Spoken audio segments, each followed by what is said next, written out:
kesempatan yang sangat berbahagia ini, insya Allah kita melanjutkan bahasan kita, yakni hari ini atau malam hari ini, peristiwa yang sangat kita penasaran untuk mengetahuinya, yakni adalah wafatnya, syahidnya Sayyidina Husain bin Ali, atau yang sering kita tahu wafatnya di Karbala.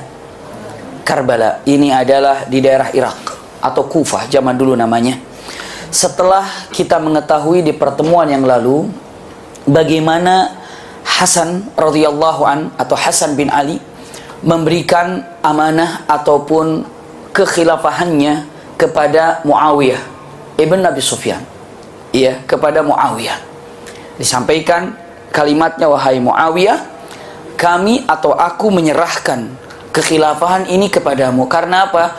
Karena antara Muawiyah dengan, pernah saya sampaikan, mungkin masih ingat ya, antara Muawiyah dengan pendukung daripada Ali bin Abi Thalib pada waktu itu, sejak terjadinya pembunuhan kepada Utsman sampai terjadi perang Jamal, bahkan terjadi perang Siffin, ini sedikit memanas walaupun sudah islah ataupun sudah istilahnya apa? Sudah damai, iya. Tapi tetap yang namanya di bawah itu masih dalam keadaan ini adalah Syi'atu Muawiyah, ini adalah Syi'atu Ali, iya. Ini adalah Ansar Muawiyah, ini adalah Ansar Ali. Syiah itu artinya adalah Ansar. Ansar itu penolong. Ini adalah penolongnya Muawiyah dan ini adalah penolongnya Ali bin Abi Thalib radhiyallahu anhuma. Maka saat Ali bin Abi Thalib wafat, maka langsung para sahabat, khususnya yang Syi'atu Ali ataupun para Ansarul Ali, mendukung dan membaiat Hasan sebagai khalifah. Langsung Hasan sebagai khalifah dibaiat. Maka 6 bulan Hasan menjadi khalifah, melihat situasi dan keadaan seperti ini, maka Hasan ingin menyelesaikan 2 permasalahan yang sangat besar ini. Akan jadi selesai masalah ini apabila kepemimpinan dipimpin oleh 1 khalifah saja, ataupun memang 1 khalifah, tapi ini adalah amir yang namanya Amirus Syam, iya, atau Damaskus saat itu, maka saat itulah diserahkanlah oleh siapa? Oleh Hasan kepada siapa? Muawiyah. Subhanallah, datang ke Muawiyah, diserahkan, maka dengan mengatakan, aku serahkan kepemimpinan ini kepadamu dan aku akan membaiat kamu, dan aku ini adalah salah seorang daripada prajuritmu, salah seorang daripada masyarakatmu, dan aku siap membaiatmu. Masya Allah. Sempat diprotes oleh Husain dengan mengatakan, ya Hasan, apa yang telah kau lakukan hal ini? Padahal kalau mau kekeh-kekeh saat itu, Husain ataupun Hasan memiliki puluhan ribu pasukan. Kalaupun seandainya harus bertempur untuk memegang daripada kekuasaan ini, Hasan sudah di atas angin menang. Puluhan ribu pasukannya. Tapi Hasan tidak melakukan ini karena Hasan ini adalah sangat mencintai kedamaian dan tidak mau adanya permusuhan di antara mukminin, mukminat atau dimanapun berada. Ingin selesai. Dan dijawab oleh Hasan dengan mengatakan kata-katanya, ya Husain, masih ingat dulu Rasulullah SAW, jadduna ataupun kakek kita, dengan mengatakan saat Hasan dalam kecil atau saat kecil, sambil mengatakan di depan orang-orang banyak dengan mengatakan, idna ibni hada sayyid, sesungguhnya anakku ini adalah tuan. Maksudnya kepada siapa? Hasan. La'allallah bihi ayyusliha baina afi'ataini adimatainil mu'minain.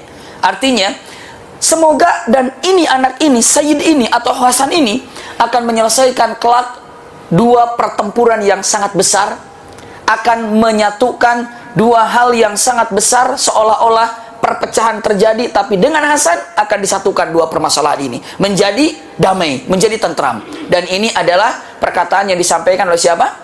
Rasulullah SAW di saat Hasan dalam keadaan kecil. Maka saat itu, Masya Allah, Hasan mengatakan, aku akan wujudkan perkataan kakek kita Rasulullah SAW untuk melakukan hal ini. Diam Husain. Ya. Lalu Hasan mengatakan, apabila memang Muawiyah benar dan hak, maka aku sudah serahkan hak itu kepadanya. Tapi jika aku yang benar, walaupun aku yang benar memang sah menjadi khalifah, tapi aku akan ijtihad, serahkan kepada umat untuk menyelesaikan persengketaan ini dan ingin menjadikan penciptaannya perdamaian. Subhanallah, ini perkataan siapa? Hasan. Seandainya Muawiyah benar, aku serahkan. Udah serah Muawiyah. Tapi jika aku yang benar, tapi aku punya tujuan lain, apa? Mendamaikan suasana. Dan ini adalah taraktu li ummati Muhammad Subhanallah, aku serahkan kepada umat Muhammad SAW. Untuk apa? Untuk masalah kedamaian ini. Syarat daripada Hasan saat itu kepada Muawiyah, satu, izinkan Hasan dan semua keluarganya pindah ke mana? Ke Madinah. Ini pernah disampaikan. Ya. Yang kedua, nanti setelah ini terjadi atau sudah selesai Muawiyah jadi khalifah, maka nanti setelah itu, kalau untuk pemimpin berikutnya dengan cara musyawarah. Itu saja, dengan cara musyawarah. Dengan cara musyawarah pemimpin berikutnya. Hasan ke kota Madinah, pulang bersama keluarganya. Masya Allah, dalam riwayat ditegaskan tidak pernah ada terjadi penyambutan kepada siapapun di Madinah kecuali penyambutan yang sangat dahsyat. Pertama, ketika kedatangan Nabi Muhammad SAW dengan gaya kalimatnya tola al-badru alaina min thaniyatil wada, dan selanjutnya, dan itu tidak pernah terjadi lagi kecuali saat Hasan datang dari Irak menuju Madinah dengan sambutan seperti sambutan orang-orang Madinah saat menyambut Rasulullah. Dengan dahsyat, tola al-badru alaina min thaniyatil wada, yang datang Hasan. Masya Allah.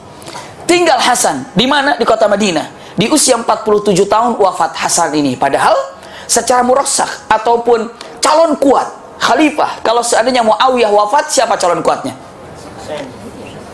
Hasan. Tapi Hasan wafat sebelum Muawiyah wafat. Sebelum Muawiyah wafat, Hasan sudah wafat. Iya. Wafatnya kenapa? Mungkin kemarin belum disampaikan dengan jelas karena waktu. Wafatnya didatangi oleh Husain mengatakan, "Ya Hasan, apa yang membuat engkau wafat?" Ala qaulil arjah, Hasan wafatnya diracun. Masmum, diracun. Ditanya oleh Husain siapa yang meracuninya dan apa tujuannya dia meracuni, Hasan tidak jawab. Dan sampai hari ini tidak tahu siapa yang meracuni Hasan dan untuk apa diracuni dengan tujuannya, tidak ada yang tahu. Walaupun ada yang mengatakan, tapi tidak ada perkataan yang sahih, yang benar dikatakan para alim ulama, bahkan ini tidak perlu disebarkan. Iya, ataupun tidak perlu diyakini karena sudah menyebar kata-kata ini. Yang membunuh Hasan adalah Muawiyah. Tapi tidak ada yang jelas. Bahkan Muawiyah tidak tahu. Hasan dalam keadaan sakit tidak tahu. Iya. Ada yang mengatakan Yazid bin Muawiyah yang meracuni Hasan dengan menyuruh kepada salah satu istri daripada Hasan, Ju'dah binti Ash'ash. Itu yang disuruhnya. Tapi itu kan nggak mungkin. Kenapa? Istri-istri daripada Hasan sangat paham, ini ada cucu Nabi, mana mau dengan alasan begini. Katanya Yazid mengatakan, "Ya Ju'dah, tolong racuni Hasan, bunuh Hasan, nanti kalau kamu nanti sudah berhasil membunuh Hasan, maka aku akan menikahimu." Begitu ya. Itu alasannya, subhanallah. Maka hal itu hanya menambahkan kebencian saja, fitnah saja. Sampai hari ini tidak ada ulama yang mengatakan jelas dalam dalil yang sahih siapa yang membunuh Hasan. Hanya Hasan mengatakan aku diracun. Husain bertanya siapa yang meracunnya dan apa tujuannya, tidak jawab. Gak usah tahu. Kenapa coba? Saking yang namanya Hasan ini apa? Cinta damai. Gak usah lah, kalau urusan udahlah, aku diracun-racun, gak usah bikin ribut-ribut, sudah selesai. Ingin cinta perdamaian, itu Hasan. Masya Allah. Sampai ini Hasan dikatakan ya ummi atau ya ummul mukminin kepada Aisyah, mengatakan saya ingin dikuburkan di samping Rasulullah SAW. Diizinkan. Sampaikan kepada Husain, ya Husain, kalau aku wafat, lalu nanti aku wafat, aku ingin dikuburkan di samping kakek Rasulullah SAW, di samping kakekku, yakni Rasulullah SAW. Tapi kamu harus izin kepada Muawiyah. Jika Muawiyah tidak mengizinkan, ikuti Muawiyah. Jangan makamkan aku di sana, jangan kuburkan aku di sana. Wafat Hasan, sampai ke Muawiyah, minta izin. Muawiyah katakan, jangan dikuburkan di sini. Kenapa? Utsman tidak dikuburkan di sini. Kalau yang lebih pantas di sana, Utsman dulu. Kenapa? Derajatnya pasti Utsman. Abu Bakar, Umar, Utsman radhiyallahu anhum jami'an. Maka Muawiyah mengatakan, Utsman pun tidak di sana dikuburkannya. Kata siapa? Kata Muawiyah. Husain sudah mulai sedikit marah. Tapi ingat, iya kan Hasan bilang begitu. Jangan, kalau Muawiyah tidak mengizinkan, jangan. Saking apa? Cinta perdamaian. Subhanallah. Hasan wafat. Kuburkan. Masih tentram aman. Muawiyah menjadi kekhilafahannya atau menjadi khalifah itu 20 tahun. 20 tahun Muawiyah. Di 20 tahun ini wafat Muawiyah, dan subhanallah qadarullah Muawiyah menunjuk penggantinya adalah Yazid bin Muawiyah. Yazid putranya. Yazid bin Muawiyah ditunjuk bil ijbar dengan paksa seluruhnya untuk membaiat kepada Yazid. Dan Yazid dibaiat khususnya oleh orang-orang mana? Orang-orang Syam saat itu. Di Damaskus membaiatnya, semua membaiatnya dipaksa. Sampai setiap orang mukmin yang ada berbaiat kepada Yazid bin Muawiyah. Husain saat itu tidak menerima pembaiatan itu. Dan beberapa para sahabat tidak menerima. Tapi dipaksa, akhirnya demi ketentraman dan berpikir, ini yang penting aman, yang penting tentram, baiat. Yang tidak membaiat saat itu 4 orang yang kekeh tidak berbaiat. Di antaranya Husain bin Ali. Lalu yang tidak membaiat juga adalah Abdullah bin Zubair, lalu Abdullah ibn Umar ibn Khattab, lalu Abdullah ibn Abbas. Ini semua tidak membaiat. Apa yang membuat mereka tidak berbaiat? Yang membuat mereka berbaiat, punten pegang baik-baik. Yang membuat mereka tidak berbaiat bukan mereka tidak setuju atas kepemimpinannya Yazid, bukan itu. Tapi mereka tidak setuju dengan cara gugurnya syariat Islam dalam cara memilih pemimpin musyawarah. Itu yang tidak mau itu. Kalau seandainya habis musyawarah, lalu Yazid yang terpilih, ya udah monggo silakan. Tapi kalau tidak ada musyawarah, berarti kita sudah menyerah tentang hukum di luar daripada hukum Islam. Sementara saat itu para sahabat masih ada, cucu Rasulullah masih ada, masa harus kalah dengan sistem yang seperti itu? Padahal Islam itu wasyawirhum fil amri wa amruhum syura bainahum. Subhanallah, musyawarah. Harus musyawarah. Maka punten Abu Bakar As-Siddiq harus terjadi perang murtad. Kenapa harus terjadi perang bersama orang-orang murtad? Saat itu apakah mereka tidak sholat? Sholat. Apakah mereka tidak puasa? Puasa. Apa mereka tidak haji? Mereka haji. Apakah mereka tidak silaturahim? Semua syariat Islam dijalankan, hanya satu yang tidak dijalankan. Apa coba? Zakat. Diperanginya. Hanya zakat saja diperanginya. Nah, tidak mau Husain ini dalam keadaan seperti ini pemimpin terpilih tanpa musyawarah. Berarti kalau seperti itu dikemanakan syariat Islam yang ada?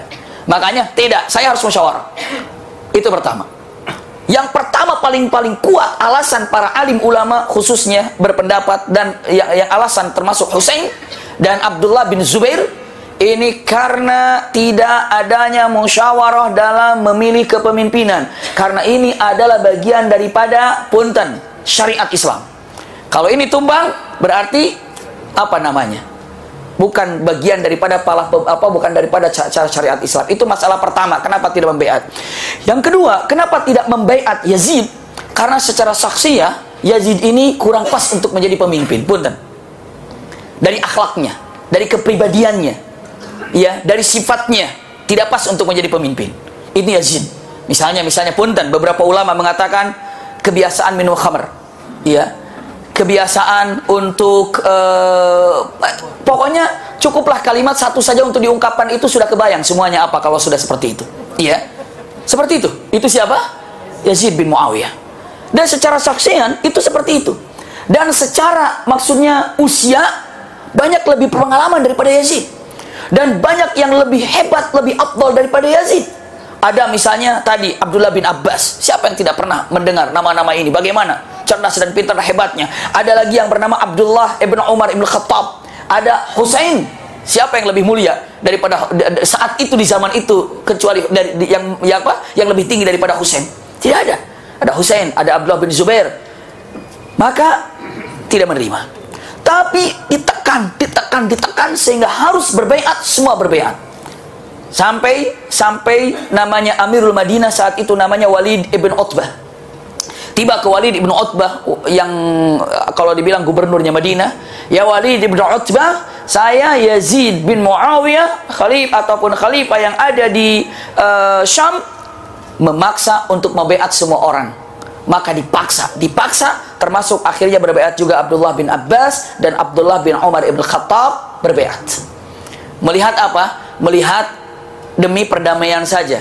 Ya gimana lagi? Ya sudahlah, baiat saja. Daripada ribut segala macam, udah baiat saja.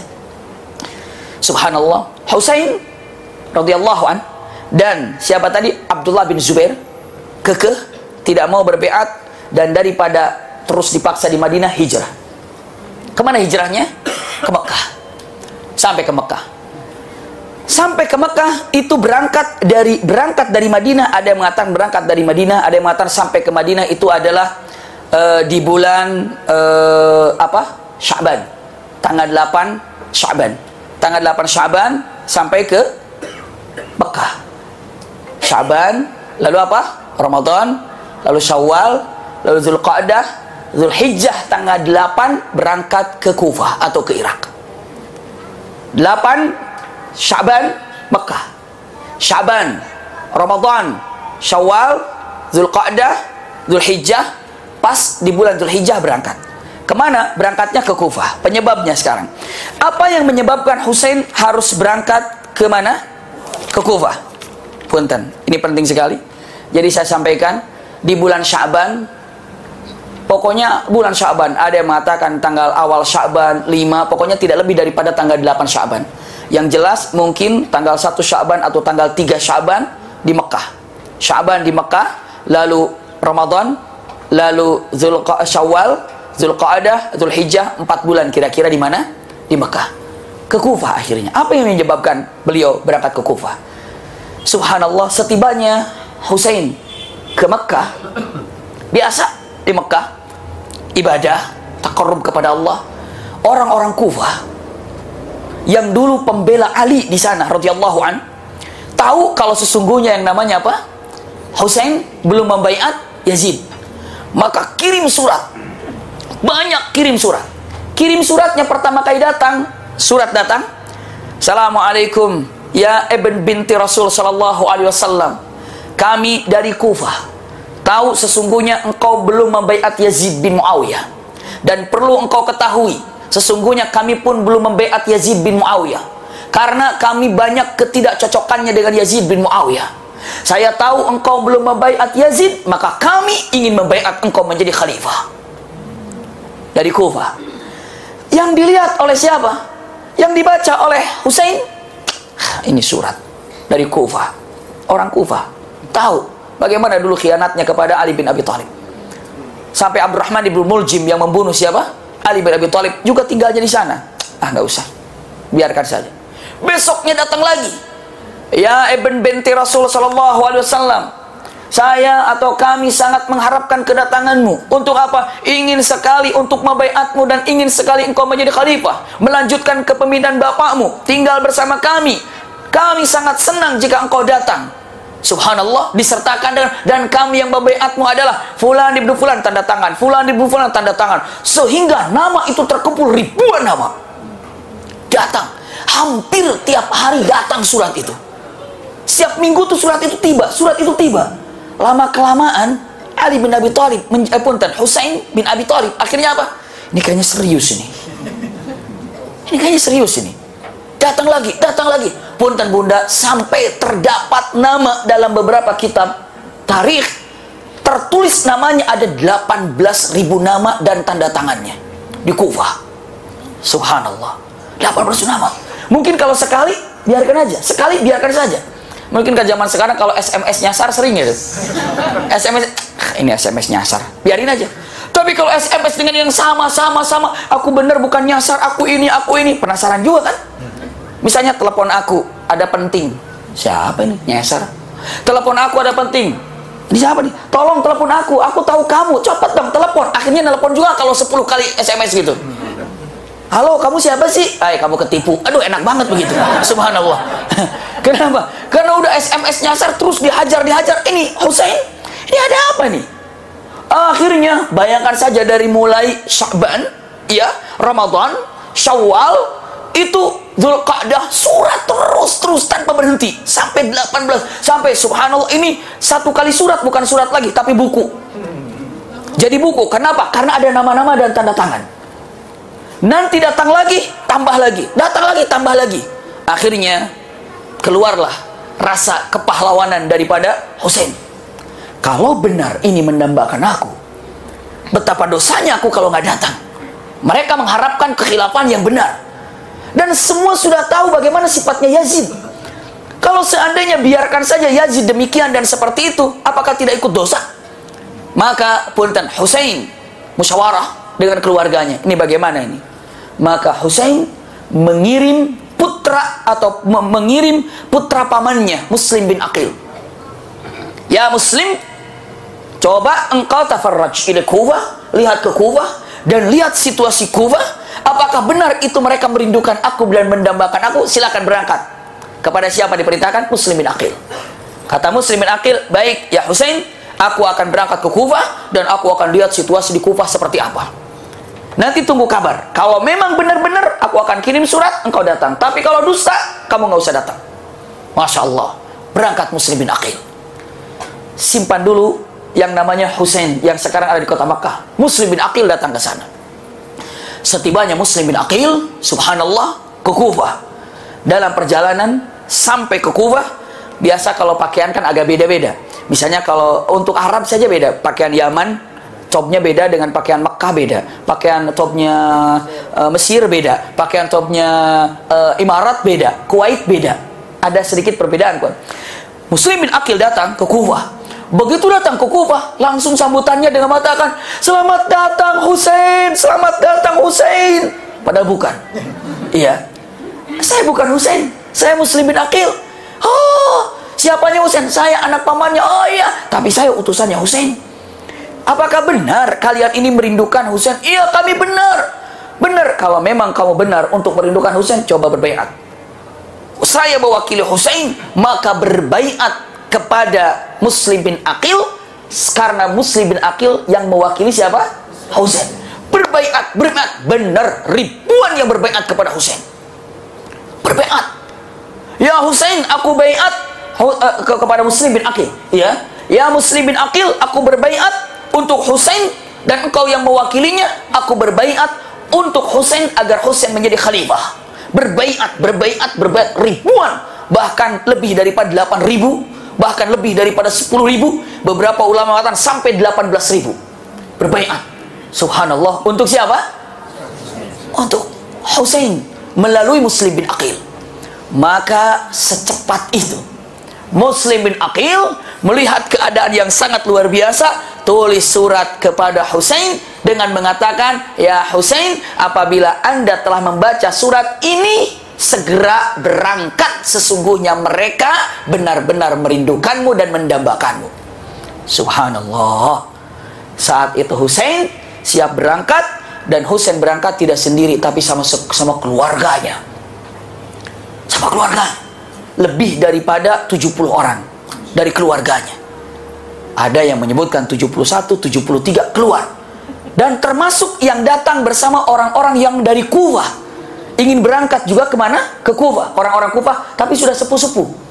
Pokoknya karena Husain mau berangkat ke Kufah, kebetulan mereka juga orang Kufah, ikutlah berangkat. Entah berapa jumlahnya, tidak ada yang pasti. Tapi keluarga Husain saja itu sekitar 71. Keluarganya Husain berangkat. Kemana? Ke Kufah. Saat Husain akan berangkat, semua para sahabat hampir rata-rata sedang di Mekah. Kenapa? Karena sedang akan melaksanakan ibadah haji. Pokoknya jamaah berangkat tarwiyah, Husain berangkat ke Karbala atau ke Kufah. Pas tanggal 8 Dzulhijjah. 8 Dzulhijjah itu pas hari apa? Tarwiyah. Pas hari tarwiyah berangkat ke mana? Ke Kufah. Saya lanjutkan. Nasihat dari para sahabat yang menasihati Abdullah bin Zubair, yang menasihati Abdullah bin Abbas, yang menasihati Abdullah bin Umar bin Khattab. Ya Husain, mau kemana? Mau kemana? Saya mau ke Kufah. Buat apa? Ini nama-nama ribuan di sini menanti saya. Ya Husain, ahlul ghadar. Kufah itu ahlul ghadar. Kufah itu pengkhianat. Kufah itu jangan dipercaya. Anda tidak tahu bagaimana mereka membela Ali, mengaku Syiatu Ali, mereka mengaku Ansaru Ali, tapi kenyataannya demikian kepada Ali. Bahkan fitnah juga terbesar datang juga kepada Hasan, abangmu. Setelah itu, punten-punten, dengan menyebutkan sekarang dia meminta kamu datang. Apa Anda tidak melihat pelajaran-pelajaran yang belakang? Kata Husain menjawab, seandainya ini benar, berarti aku jadi khalifah di sana, dan aku akan tunjukkan keadilan dan kebenaran, dan ini tanggung jawab aku. Kalau aku benar lalu aku tidak berangkat, bagaimana dosanya?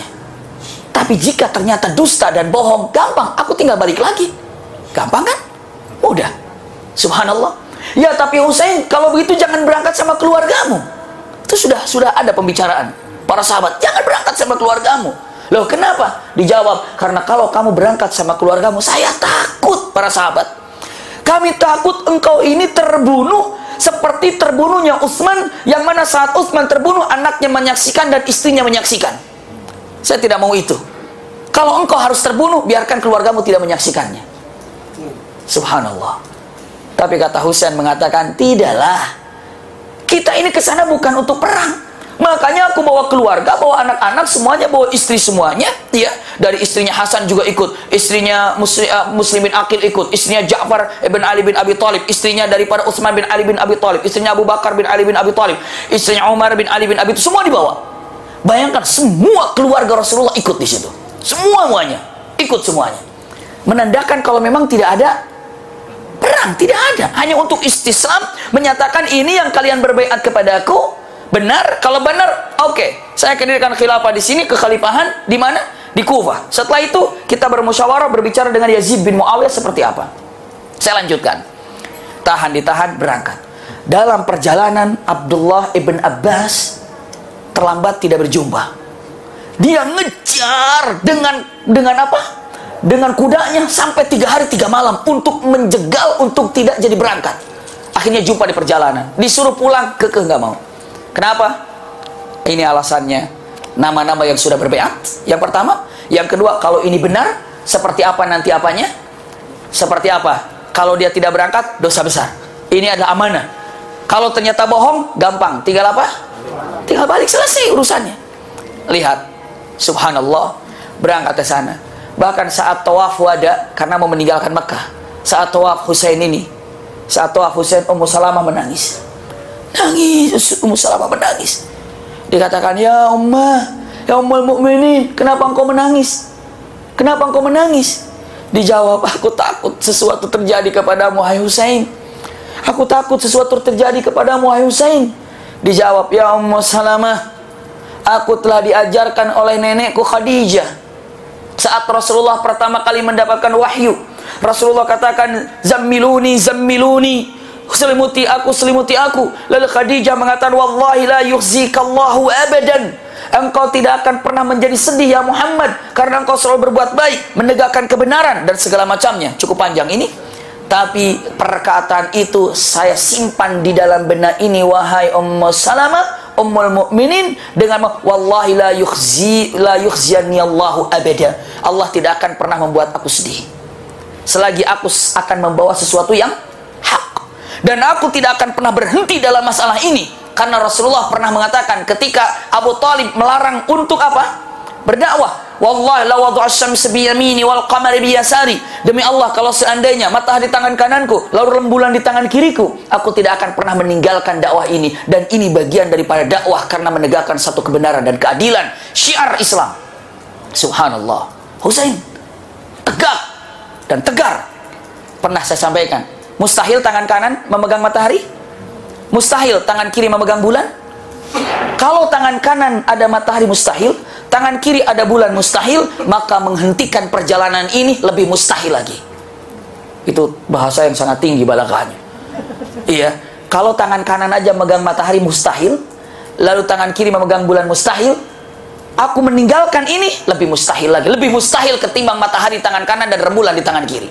Allahu Akbar. Ya sudah nggak bisa ditolak. Jalan. Husain radhiyallahu an berjalan. Sekarang kita lihat. Walaupun pembaiatan di Kufah ini sembunyi-sembunyi, maksudnya tidak rame-rame, tapi tetap bocor juga. Bocor sampai ke Yazid bin Muawiyah bahwa di Kufah ada pembaiatan sir. Tahu sir? Apa sir itu? Rahasia. Kita tahu nikah siri lagi, benar seperti itu. Ya, nikah siri itu nikah rahasia ya. Tidak usah dibahas dulu, nanti itu masalah itu. Ya, sekarang lagi konsentrasiin. Sir, subhanallah, sir itu rahasia. Apa dikatakan rahasia ini? Walaupun rahasia pembaiatannya tapi bocor kepada Yazid bin Muawiyah. Kata Yazid bin Muawiyah, ini kenapa habis terjadi di Kufah? Ada siapa di Kufah? Dan kenapa bisa berbaiat kepada Husain, orang Kufah ini? Lalu Yazid bin Muawiyah melihat gubernur, pemimpin yang ada di Kufah itu Nu'man. Iya, Nu'man radhiyallahu. Ini Nu'man adalah orang yang Masya Allah luar biasa. Ini orang yang sangat mencintai kepada siapa? Kepada Husain. Iya. Kalau sekarang ini gubernur yang pada waktu itu Nu'man bin Bashir, seorang Nu'man bin Bashir menjadi pemimpin di Kufah. Tapi lembut caranya, gayanya lembut. Yazid bin Muawiyah kurang puas. Diturunkan Nu'man bin Bashir. Diganti oleh gubernur yang di Basrah. Siapa? Gubernur di Basrah, ini dia nih, harus dihafalkan namanya ini. Iya. Ubaidillah bin Ziyad. Ubaidillah bin Ziyad ini adalah orang yang galak gak beres. Kalau galak beres sih nggak apa-apa. Ini galak nggak beres. Subhanallah, main hajar, main hantam, itu galak kurang beres. Subhanallah. Kalau contoh galak tapi beres, Umar bin Khattab itu tidak ada lagi. Seperti maksudnya gaya beliau. Kalau ada apa-apa sama Rasulullah, ya Rasulullah kenapa? Orang itu begini, ya Rasul izinkan saya patahkan lehernya. Subhanallah. Ketika Rasulullah SAW mau ke perang Uhud, ternyata berlalu di satu kebun. Kebun itu Rasulullah harus masuk bersama pasukan. Ini Uhud misalnya. Ini kebunnya. Datang ke sana. Ini dijaga oleh orang. Dan orang yang jaga itu buta. Orang yang jaganya itu buta. Ngejaga begini. Nggak boleh masuk ke kebunku, nggak boleh masuk ke kebunku. Ini semua pasukan berhenti. Ini kalau mau masuk ke sana harus belok. Jauh berapa kilo lagi muternya. Kata Rasulullah, ya fulan, izinkan aku masuk. Berlalu saja di kebun. Nggak boleh. Kata Umar bin Khattab, ya Rasulullah, dia orang buta ya Rasulullah. Emang buta orangnya? Udah buta, begini lagi ya Rasulullah. Kata Rasulullah, ya sudah, coba ngomong sekali lagi. Ya fulan, izinkan kami masuk. Nggak boleh. Umar datang, ya Rasulullah, izinkan saya patahkan lehernya. Jangan Umar, ini hak dia, ini punya dia, jangan. Dia itu buta hati dan buta mata. Subhanallah. Basirah. Basirah. A'mal basar wa a'mal basirah. Subhanallah. Kalau basar ini pandangan mata, kalau basirah ini pandangan hati. Punten, kalau pandangan mata, sehebat apapun mata, kalau gelap nggak berfungsi. Bisa dipahamin ya? Ini sekarang orang buta ditaruh di samping orang yang matanya normal dalam satu ruangan, matikan lampunya, apa bedanya? Sama. Kita ini berfungsi mata ini apabila ada lampu, ada cahaya. Basirah pun akan bisa melihat ketika ada nur cahaya, hidayah dari Allah. Iman, Islam itu adalah yang namanya cahaya hati. Allahu Akbar. Kalau seandainya mata ini bisa melihat dengan cahaya, sama hati pun bisa melihat dengan apa? Cahaya. Cahaya apa? Cahaya keimanan, cahaya hati. Wa nurullah la yuhdalil hasid. Subhanallah. Ini dia. Ini kata-kata yang namanya Syekhul Waqi. Dan cahaya Allah tidak akan pernah diberikan kepada orang yang berbuat maksiat. Saya lanjutkan. Ini namanya apa? Yang disebut dengan basar dan basirah. Maka saat itu digantilah siapa? Nu'man bin Bashir oleh Ubaidillah bin Ziyad. Na'udzubillah. Ya. Perkataan yang disampaikan oleh Ubaidillah ibn Ziyad, ini sangat terkenal, yang galak nggak beres itu. Ya. Ubaidillah bin Ziyad ini dikatakan, ya Ubaidillah, sekarang kamu megang dua tempat. Satu Basrah, yang kedua Kufah. Memangnya ada apa? Dengar ya Ubaidillah. Siapa yang mengatakan? Yazid. Perintah dari Yazid. Dengar ya Ubaidillah, saya mendengar di Kufah ada yang namanya apa? Pembaiatan kepada Husain. Tapi ini masih sir. Tapi tolong cek kebenarannya. Kalau memang benar ada pembaiatan di situ, tolong kamu bereskan. Saya tidak percaya kepada Nu'man ibn Bashir karena kelihatannya Nu'man ibn Bashir ini adalah apa? Seperti pro kepada siapa? Husain. Tolong bereskan. Ini yang namanya Ibn Ziyad ataupun yang namanya Ubaidah bin Ziyad punya taktik bagus. Masuk bersama rombongan, tutup wajahnya, gaya-gaya Mekah. Gaya-gaya Mekah. Masuk. Karena orang Kufah sudah sangat merindukan Ali bin Husain bin Ali. Begitu tiba, persis seperti penyambutannya kepada siapa? Muslim bin Aqil. Ahlan wa sahlan, selamat datang wahai cucu Rasulullah, selamat datang. Cuma iya nggak dibuka. Tapi dengan mengatakan seperti itu, hatinya mengatakan benar kalau orang Kufah mendambakan kedatangan siapa? Husain.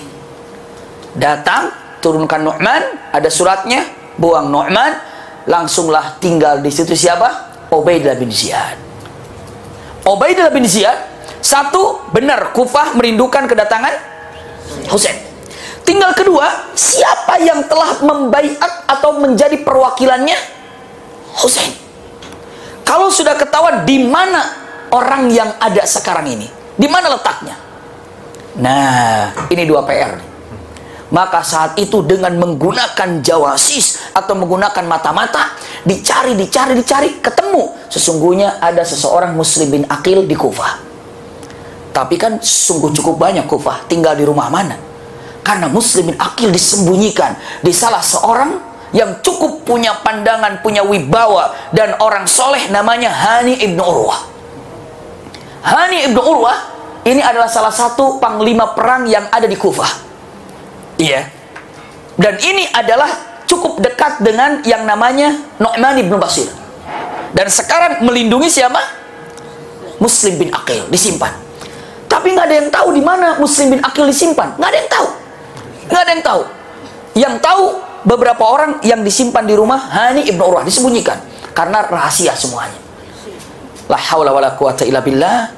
Ada seseorang yang pandai berkata, pandai mengatur tata kata, susunan kata-kata dengan wajah yang pokoknya wajah yang inkan, namanya adalah sering para ulama mengatakan Mu'qil al-Basrah. Karena dia mengaku dari Basrah. Kumpul tinggal di Kufah. Itu sengaja diambil oleh siapa? Oleh Ubaidah bin Ziyad. Karena Ubaidah bin Ziyad sangat percaya ini adalah salah satu orang kepercayaan dari siapa? Ubaidah bin Ziyad, yang mana bisa menipu orang lain. Ini jago tipu nih orang ini. Iya, jadi jago tipu dibayar. Ambil, masuk, lepaskan di Kufah, muter-muter di Kufah, hebat. Dengan kehebatan yang namanya Mu'qil, dia datang ketemu dengan orang-orang Hani ibnu Urwah. Saya dengar di sini ada pembeatan kepada Husain ya. Nggak tahu, nggak jujur dulu. Aduh sayang, kalau tahu saya ingin baiat Husain ini, saya dari Basrah, jauh-jauh. Saya ingin baiat Husain, saya ingin jadikan Husain khalifah. Saya nggak suka sama Yazid, bahkan aduh pokoknya kacau lah sama Yazid. Pokoknya saya ingin ketemu yang namanya Muslim bin Aqil, katanya ada di sini. Terus dilihat, kayaknya benar juga ya. Jadi kamu mau ketemu sama Muslim bin Aqil? Iya. Sebentar, saya ketemu dengan Hani ibnu Urwah. Setelah jumpa dengan Hani bin Urwah, lalu apa? Diketemukan lagi dengan siapa? Muslim bin Aqil di rumahnya Hani ibnu Urwah. Lalu yang namanya Mu'qil, saya baiat Husain untuk menjadi khalifah. Saya adalah, disebutkan Mu'qil dari Basrah membaiat Husain dengan sesungguhnya. Maka percayalah. Bahkan yang namanya punten Mu'qil ini jadi orang yang sangat dekat dengan Hani ibnu Urwah, dan sangat dekat dengan siapa? Muslim bin Aqil, karena di situ tinggal 2 hari nggak pulang, setelah itu pulang. Padahal begitu pulang nggak ke rumah, tapi langsung ke Ubaidah bin Ziyad, menyampaikan semua rencana, berapa jumlah yang dibaiat, gimana cara membaiat, di mana sekarang Husain berada, semua diceritakan. Pagi masuk lagi ke mana? Muslim bin Aqil. Sore balik ke Ubaidah bin Ziyad. Kabar apa yang terjadi antara Muslim bin Aqil dan Hani ibnu Urwah dan Husain ibn Abi Thalib, semua sudah datang ke telinganya siapa? Ubaidah bin Ziyad melalui siapa? Mu'qil. Astagfirullah. Iya, nama-namanya bisa hafal nggak nanti ibu bapaknya?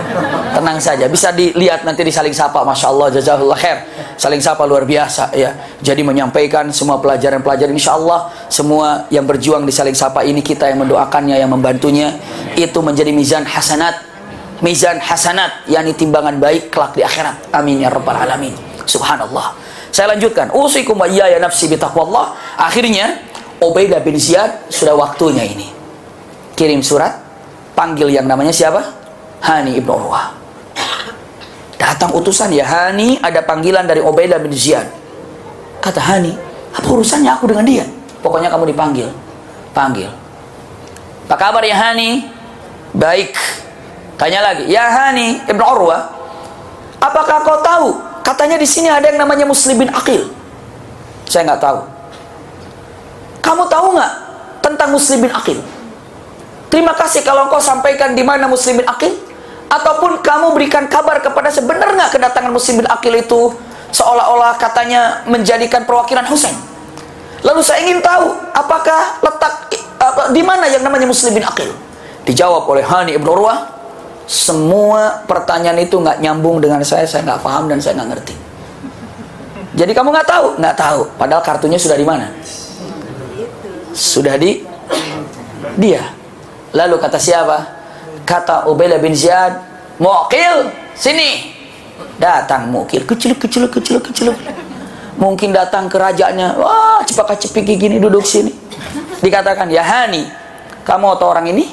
Ini adalah kaki tangan saya dan ini adalah mata-mata saya. Ya, udah dah. Habislah sudah. Mau gimana lagi? Apa yang kamu kerjakan semua sudah tahu melalui ini. Muqil hanya mengatakan senyum-senyum. Astagfirullah. Dijawab oleh siapa? Hani dengan kata-kata, terus apa yang kau inginkan? Terus apa yang kau inginkan? Dijawab dengan kata-kata yang sangat tegas. Berikan kepada saya muslimin aqil dan izinkan kami untuk mengadilinya daripada muslimin aqil. Dijawab oleh Hani dengan mengatakan, demi Allah, seandainya muslim bin aqil ada di kakiku dan aku disuruh mengangkatnya karena engkau ingin membunuh muslim bin aqil, aku tidak akan pernah mengangkat kakiku walaupun kakiku harus patah. Subhanallah. Dihantamnya muslim bin aqil oleh Al-Gojok, dimasukkannya ke penjara. Kabar itu sampai kepada siapa? Orang-orang yang di luar. Sampai kabar itu tiba kepada siapa? Muslim bin Aqil. Baru Muslim bin Aqil berteriak dengan mengatakan, wahai orang-orang yang membaiat Husain, wahai orang-orang yang membaiat Husain, ya Ansar Husain, ya Syi'at Husain, ya, sekarang tidak perlu menunggu Husain datang, bergeraklah, karena pendukung Husain sudah ada satu di penjara, adalah Hani ibnu Urwah. Kita kepung rumahnya Ubaidillah bin Ziyad. Maka saat itu berkumpul ribuan pasukan, sehingga ada yang mengatakan 8.000 pasukan berkumpul mengelilingi rumahnya siapa? Ubaidillah bin Ziyad, untuk menuntut agar Hani diapakan? Dikeluarkan. Subhanallah. Menuntut agar Hani dikeluarkan.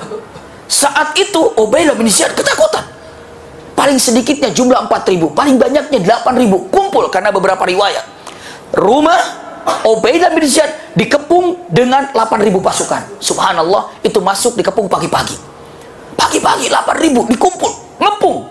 Lalu saat itu punten, Ubaidillah bin Ziyad, orang yang astagfirullahaladzim tadi, ya, ia juga cerdas, ia juga dia licik, ia dia juga galak. Pokoknya sifat-sifat jelek terkumpul di situ semua. Ya, lengkap semuanya. Yang dilakukan, kumpulkan kaki tangannya, semua masuk ke keluarga Kufah dengan cara menyampaikan beberapa ancaman.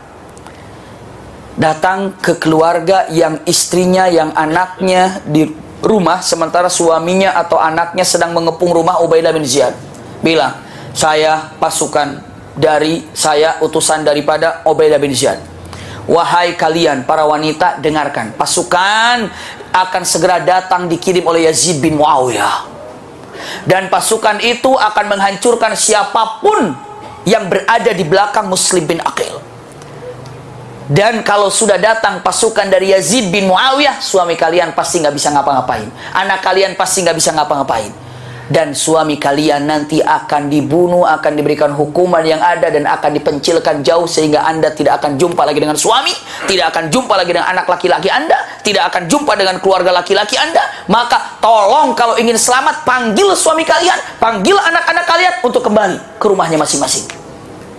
Itu melalui keluarga perempuan, melalui istrinya. Maka berbondong-bondong si perempuan itu pada datang, Pak balik, Pak balik, pulang Pak, ini pasukan akan datang dari mana? Dari Yazid. Nih kalau gini gimana nih Pak? Nanti Bapak nih kuat nggak bertempur melawan pasukannya Yazid? Bukan lagi begitu, nanti kalau saya ketangkap, kita terpisah, Bapak dibunuh, dijauhkan, saya gimana? Belum anak-anak. Maka istrinya, anak-anaknya bilang kepada orang tuanya, mengepung, Pak balik Pak, Pak balik Pak. Akhirnya, astagfirullahaladzim, begitu sholat zuhur, dari 8.000 tinggal kurang dari setengahnya, mungkin hanya tinggal 2.000 sholat zuhur, hilang. Subhanallah. Cara yang kedua dengan mengatakan, ambil kabilah-kabilah, ketua kabilah. Kamu ketua kabilah fulan, iya, keluarkan kabilahmu, aku akan kasih biaya, nih duitnya, nih hartanya, disogok. Siapa yang keluar, nih duitnya. Maka setiap kabilah bilang, kalau kamu keluar tinggalkan Muslim bin Aqil, aku akan kasih duit sekian, aku kasih duit. Jadi ada yang keluar dari kelompok grupnya, apa? Satu, karena paksaan dari keluarganya. Yang kedua karena duit. Itu rajih. Jelas itu. Karena duit semuanya. Dipimpin, disogok pulang, disogok pulang, sogok pulang. Akhirnya ketika asar tersisa hanya 300 atau 400. Bayangkan ada ribuan. Begitu maghrib itu tersisa sekitar puluhan. Begitu isya tersisa cuma satu orang. Siapa? Muslimin akil. Na'udzubillah. Yang tersisa hanya muslimin akil. Punten, yang meninggalkan muslim siapa? Orang Kufah. Yang membaiat siapa? Yang membaiat Husain. Iya. Begitu kejadian begini, punten, konsisten, konsekuen dengan janjinya? Tidak. Ditinggalkan siapa?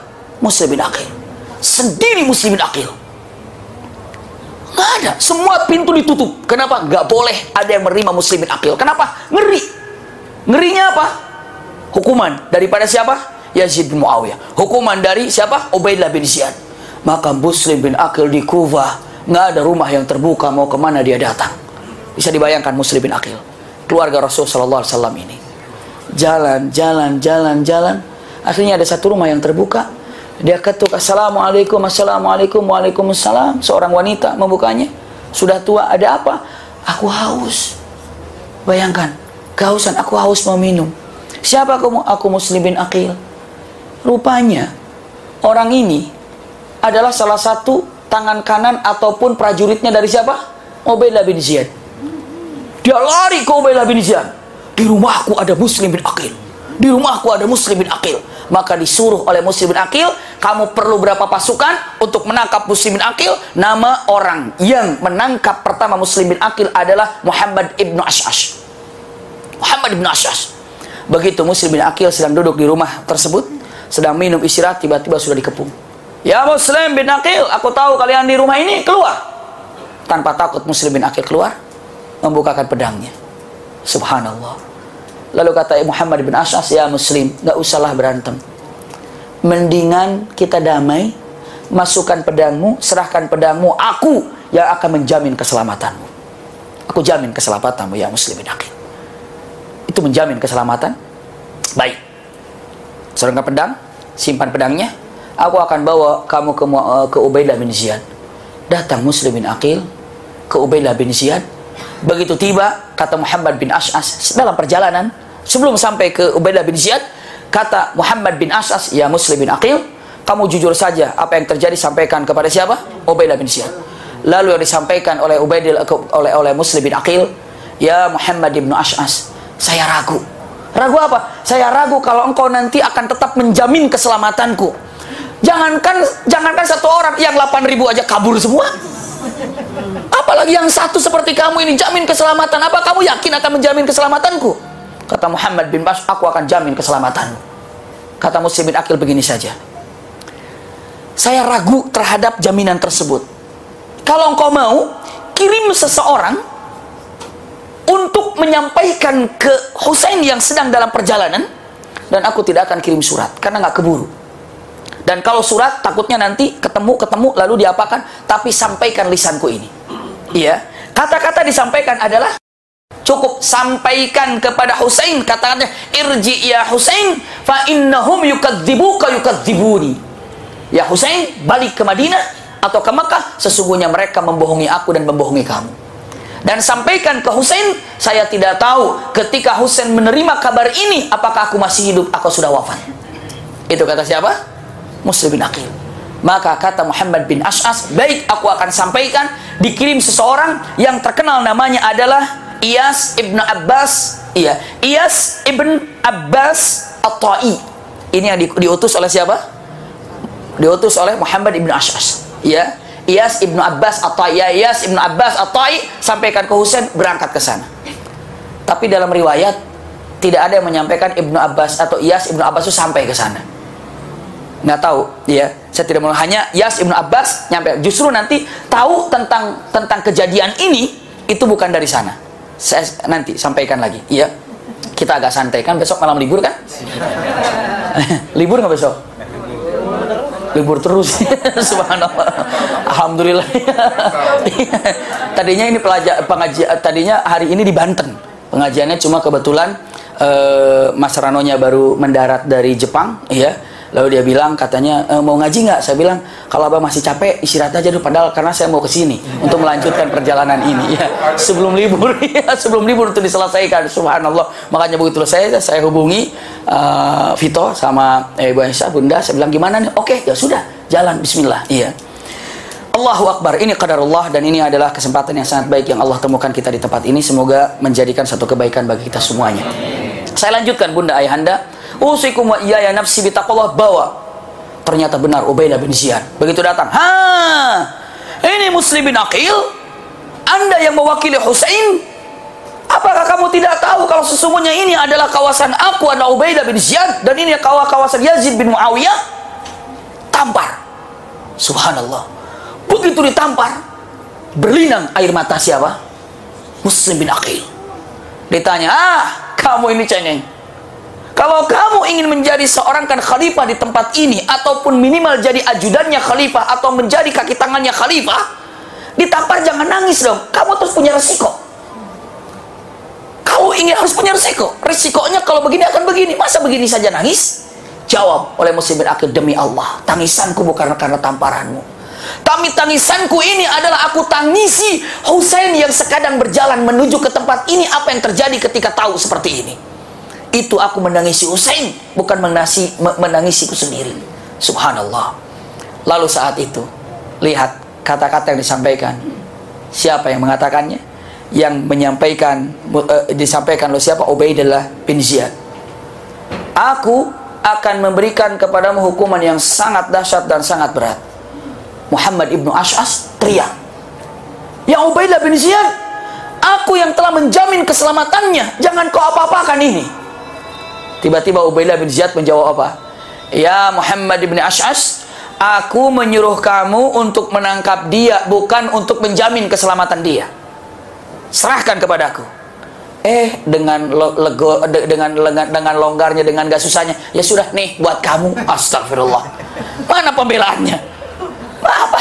Makanya benar apa yang disampaikan siapa? Muslim lagi, saya takut kamu mengkhianati saya. 8.000 aja bisa mengkhianati, apa cuma satu orang? Ya sudah, ambil saja.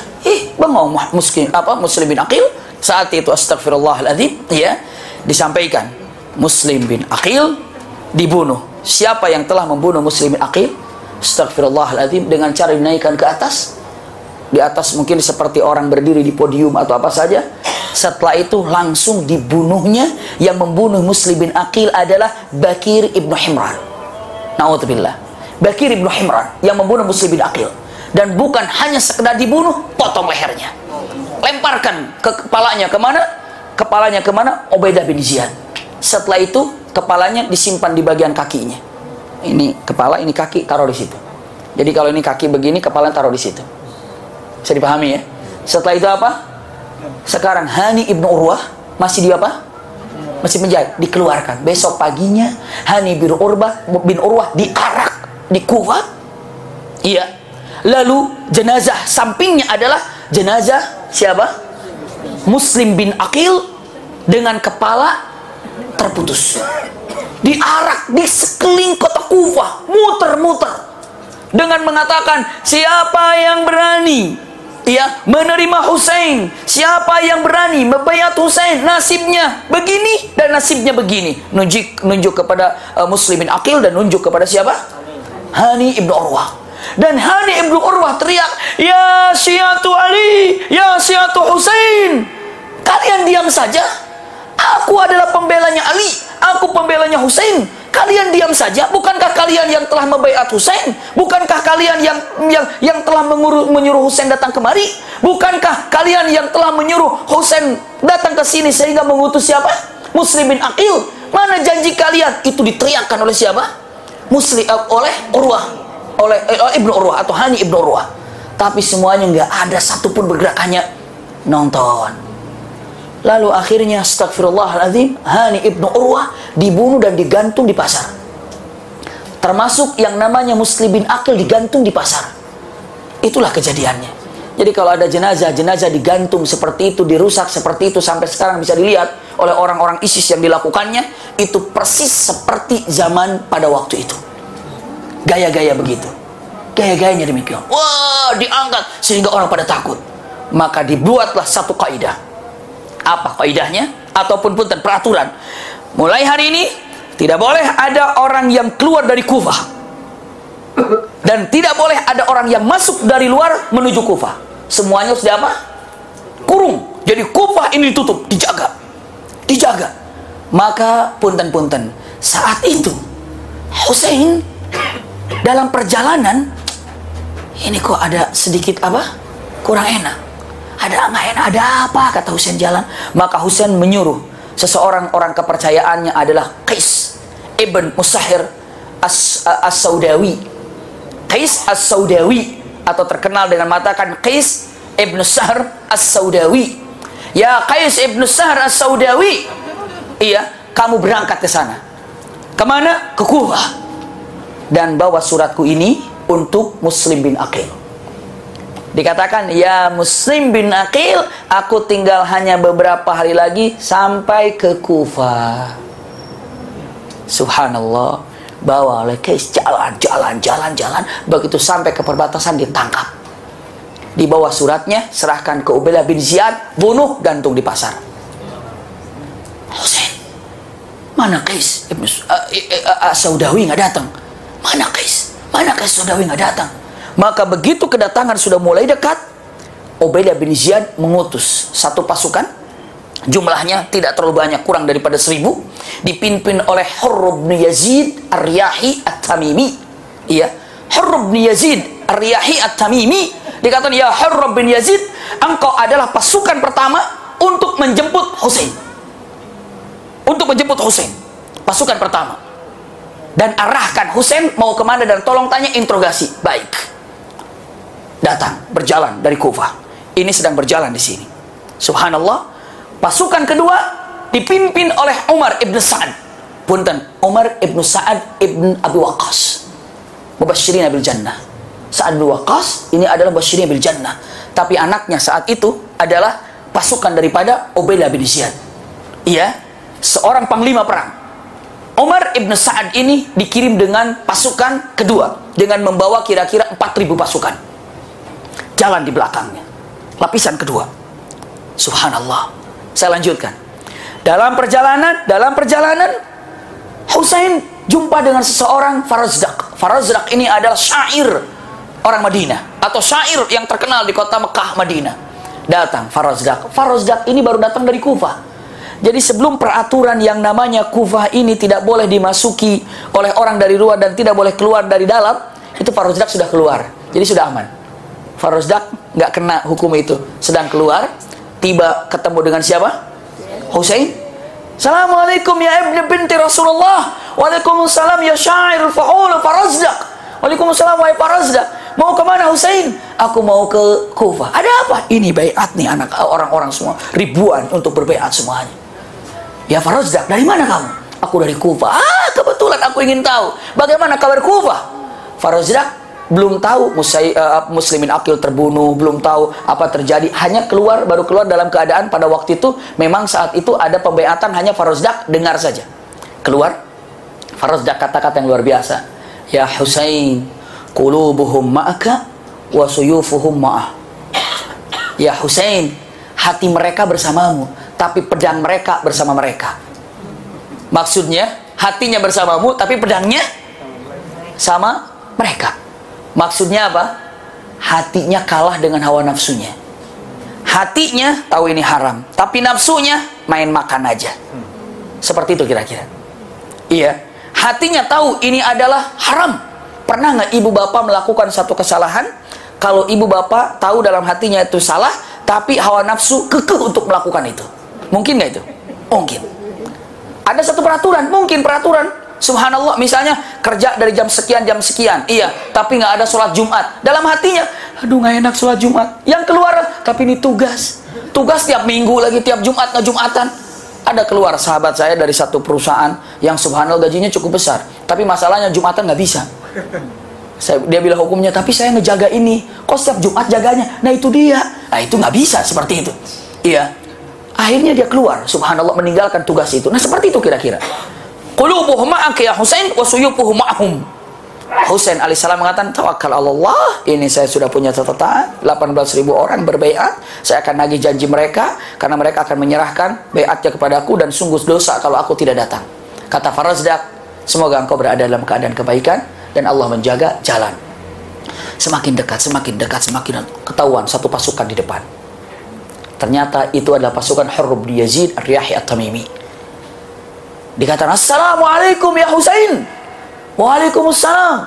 Saya Hurr bin Yazid. Tahu? Mau kemana Husain? Aku mau ke Kufah. Apa yang kau inginkan ke Kufah? Nih, 20.000 orang, 80.000 orang, nama-namanya tercatat di sini. Semuanya membaiat aku. Ya Husain, hum ghadar. Semuanya mengkhianati. Semuanya tidak ada lagi. Itu semua bohong. Kamu pulang. Kamu pulang. Kata Husain, ya? Aku pulang? Ini nama-nama ini bagaimana? Bohong. Jadi, udah pulang saja. Itu Hurr bin Yazid mengatakan demikian. Lalu bagaimana muslimin akil? Qataluh. Terbunuh.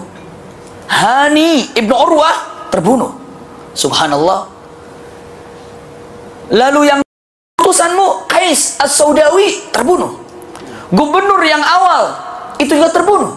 Ataupun tidak ada, wallahu a'lam. Tidak disebutkan kemana, jejaknya tidak ada. Setelah itu dengan mengatakan, maka aku menyarankan keluar. Lalu anak-anaknya muslimin akil ada di situ, berderai air matanya. Dikatakan, ya Husain, ayahku terbunuh. Melihat bapaknya, terpikir kepada bapaknya. Lalu Husain mengatakan, begini saja. Saya sudah tanggung di sini. Sambil kita mendekat terus berjalan, siapa tahu ada pemikiran lain, dan rasa-rasanya mungkin saya nanti ini ingin langsung ketemu dengan Yazid bin Muawiyah. Kemana? Ke Syam. Untuk jumpa saja dengan Yazid, karena urusannya sebetulnya sekarang dengan apa? Dengan Yazid. Saya menyelesaikan dengan Yazid, berbicara baik-baik. Kalau memang ternyata untuk membaiat, ya kita baiat nanti. Tapi saya harus bertemu dengan Yazid. Apa? Pastinya cucu Rasulullah SAW, beda dengan yang lainnya. Ingin jumpa dengan Yazid, lalu bicara apa yang kira-kira untuk dilakukan yang terbaik, silahkan. Karena dulu juga Hasan berjumpa dengan siapa? Muawiyah, musyawarah. Apa salahnya saya jumpa dengan Yazid? Saya akan jumpa dengan Yazid. Jadi, saya akan berjumpa dengan Yazid, saya terus berjumpa sambil berjalan. Musyawarah tapi sambil apa? Jalan. Uniknya kalau pas waktu sholat, berhenti. Pas berhenti waktu sholat, Husain imam. Di belakangnya Hurr bin Yazid. Di belakangnya pasukan Hurr bin Yazid. Semua sholat. Allahu Akbar. Selesai sholat, doa, biasa ngobrol lagi, jalan lagi. Sampai akhirnya satu tempat ditanya. Dengan pasukan yang kedua jumpa. Pasukan oleh siapa tadi? Umar ibn Sa'ad. Sudah nunggu di tempat itu.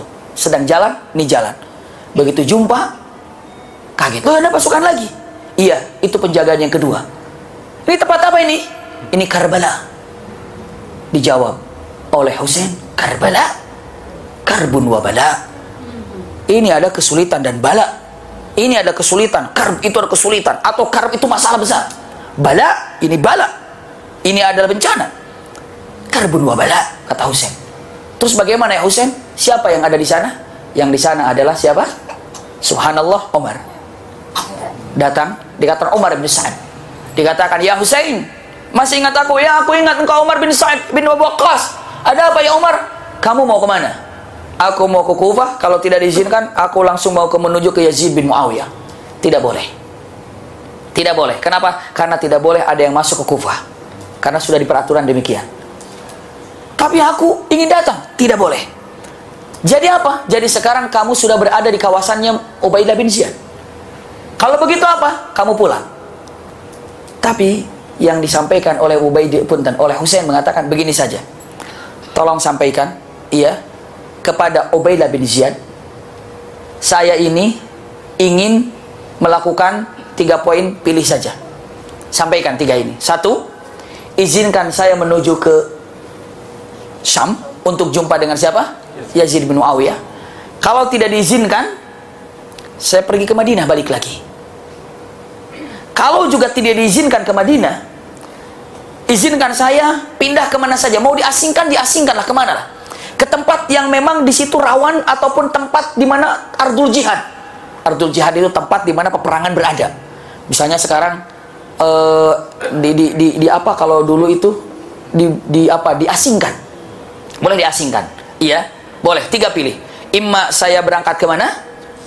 Ke Syam, izinkan. Kalau enggak saya balik ke Madinah, ataupun asingkan saya ke tempat di mana memang saat itu Islam sedang berada dalam keadaan tidak beres. Apa memang perlu pendidikan, atau memang dalam perjuangan, atau dalam apa? Tinggalkan di sana. 3 pilihan.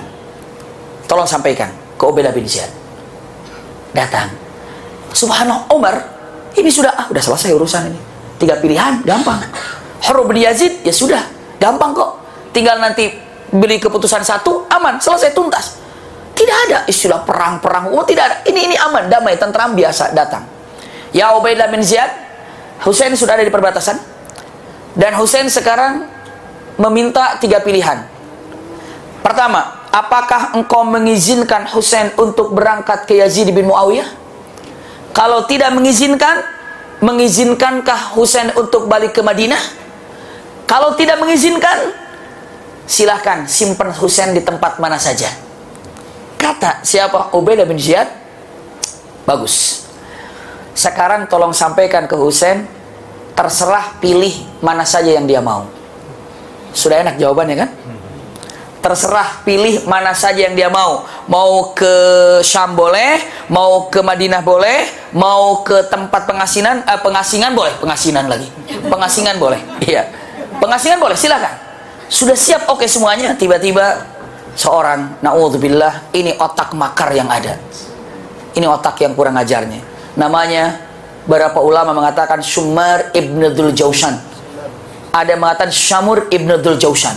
Ada yang menyebut Syummar ibn Dzul Jaushan. Tapi Ibn Dzul Jaushan. Sama-sama. Syamur ibn Dzul Jaushan mengatakan, ya Ubaidillah, ingat ya, kamu itu pemimpin. Kamu itu amir. Masa amir, pemimpin, ketika ditanya dengan menyebutkan, aku ini terserah, engkau putuskan mau ke A, ke B, ke C. Jawabannya terserah. Itu bukan amir namanya. Kalau amir itu tentukan A, B, C, itu namanya pemimpin. Bener juga ya. Jadi ralat yang tadi ralat. Jangan Husain terserah mau pilih yang mana. Mana pimpinan kamu tuh mana sebagai amir? Sebagai pemimpin. Kata siapa? Syummar ibn Dzul Jaushan. Terus bagaimana? Nih, bagusnya pemimpin ini. Pemimpin bagusnya nih. 1. Pemimpin itu bagusnya. 1. Putuskan. Lebih bagus lagi. Biar kelihatan pemimpinnya, wibawanya. Untuk menunjukkan kepada Yazid bin Muawiyah. Panggil Husain ke sini dalam keadaan jadi tawanan. Setelah jadi tawanan, setelah itu tentukan oleh kamu. Ya Husain, kamu sekarang balik ke Madinah. Ya Husain, kamu sekarang diasingkan. Ya Husain, kamu sekarang berangkat ke mana? Ke Syam. Jadi datang ke sini dulu, jadi tawanan, kamu yang nentukan. Itu yang namanya pemimpin. Kalau tadi, bagus, terserah. Bukan pemimpin itu. Kata siapa? Ubaidah bin Ziyad, ni'mar ra'i. Bagus kamu. Ide bagus. Ya Hurr bin Yazid, ya Umar ibn Sa'd, panggil Husain kemari dan jadikan dia tawananku. Otaknya siapa tadi? Syummar ibn Dzul Jaushan. Syummar ibn Dzul Jaushan, otaknya dia. Datang ke sana. Dek dengan kudanya semuanya. Husain sudah duduk, sudah diam, datang. Ini mula-mulanya nih. Dikatakan, ya Husain, sudah sepakat yang namanya Ubaidah bin Ziyad mengizinkan 3 hal ini, dan nanti keputusannya terserah dia. Tapi akan diputuskan permohonan ini ketika engkau berjumpa dengan dia dan engkau datang kepadanya menjadi seorang tawanan. Tawanan, asir. Lalu kata Ubaidah, kata siapa? Husain, aku jadi tawanan? Jujur kira-kira kalau kita menerima nggak Husain jadi tawanan? Kita nggak menerima. Husain harus jadi tawanan. Kata Husain, aku jadi tawanan? Semua keluarganya, jangan Husain, jangan. Jadi tawanan. Anda ini cucu Rasulullah SAW, harus ditawan. Tidak pantas sekali. Maka kata Husain mengatakan, aku tidak mau jadi tawanan. Saat itu sampaikan kepada Ubaidah bin Jad, dia tidak jauh tawanan. Kata Syummar bin Jausan, kalau gitu paksa. Bagaimana kalau peperangan? Perangi. Naudzubillah. Ini Syummar bin Jausan atau Syummar bin Jausan datang. Syummar bin Jausan mengatakan, perangi saja. Dengan mengatakan, ya Husain, terpaksa. Aku harus membawamu, dan kalaupun menolak, kita akan terjadi perang. Kata Husain dengan mengatakan, aku tidak mau dalam masalah ini untuk menjadikan sebagai apa? Sebagai tawanan. Tinggal putuskan bagaimana. Ini bukan hukum, istilahnya bukan peperangan, bukan apa. Tinggal datang ataupun tinggal bilang kemana, laksanakan. Tapi kekeh ingin menjadi tawanan. Aku akan memerangimu, kata Husain, dan semua para sahabat yang ada dengan mengatakan, dengan menyebutkan, ya Husain, jangan jadi tawanan. Kenapa? Siapa dia? Dan punten-punten, kalau datang ke sana, tidak mustahil kejadiannya akan jadi apa? Seperti siapa? Muslim bin Aqil. Seperti Hani ibnu Urwah. Seperti Qais as-Saudawi. Tidak mustahil demikian. Karena apa? Sudah tahu liciknya siapa? Ubaidah bin Ziyad. Mengerti dengan keadaan seperti ini. Maka saat itu, di waktu sore hari, kata siapa? Husain, peperangan jangan sekarang. Besok pagi kita mulai perangnya. Aku ingin sholat pada malam hari ini dengan nikmat dan dengan nyaman. Subhanallah, itu 9 Muharram. Sore 9 Muharram. Malam 10 Muharram, sholat dengan nikmat. Bahkan pada malam 10 Muharram, dikumpulkan semua keluarganya. Wahai keluargaku, semuanya, mereka itu menginginkan aku. Karena memang aku ini adalah salah satu daripada yang ditakuti oleh Yazid bin Muawiyah. Maka mumpung malam, kalian pulang pelan-pelan, biar aku yang ada di sini. Subhanallah. Kan tadi saya sampaikan, ada beberapa orang Kufah yang ikut dalam rombongan ketika datang dari Mekah menuju Kufah. Tapi begitu mendengar itu, semua pada bubar keluarga itu. Semua pada pulang malam itu. Yang tinggal hanya keluarga. Lalu kata Husain, bagaimana kalian? Semua keluarga Husain yang ada di situ, termasuk anak-anaknya Hasan, dengan matan, wahai pamanku Husain, apa yang mereka bilang? Kami harus pergi meninggalkanmu dalam keadaan seperti ini? Kami tidak akan pernah meninggalkanmu. Apapun yang terjadi, kami akan siap mendampingimu. Kata siapa? Keluarganya Husain. Pada malam hari itu, Husain ibadah dengan nikmat.